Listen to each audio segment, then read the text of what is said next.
Dimanche, direction l'hippodrome de Longchamp, on retrouve un parcours qui avait défrayé la chronique au moment des poules d'essai. C'est le 1600 moyenne piste, celui qui est retenu. A priori, les techniciens de France Gallo ont résolu le problème. Quintet extrêmement compliqué qui a réuni 16 pouliches sur cette distance. Est-ce qu'on a de bonnes bases? À mon sens, oui. On a tout d'abord un outsider, c'est le numéro 2, la Putanesca, dont David Svaga dit que si elle faisait l'après-midi ce qu'elle fait le matin à l'entraînement, elle n'aurait aucun mal à gagner cette course. Il faut savoir, parce qu'elle reste sur une 9e et une 8e place, autrement dit, si on ne sait pas ce que je viens de vous dire, on ne peut pas la jouer. Et ensuite, on a des favorites. Le numéro 14, Arcadia, c'est l'entraînement de Stéphane Vattel. La monte de Maxime Guyon.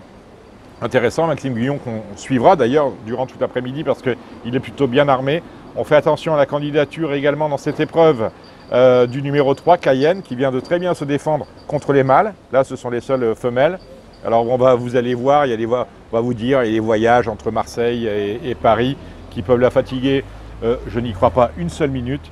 Et une 4e base, si je vous devais en donner une, c'est le numéro 13, Panameras. Là encore, la jument qui ne sera pas celle de tout le monde parce qu'elle reste sur un échec. Auparavant, elle avait très bien conclu à l'arrivée d'un quintet en se classant 6e. Donc on a 4 bases. Le numéro 3, Cayenne. Le numéro 2, La Putanesca. Le numéro 14, Arcadia.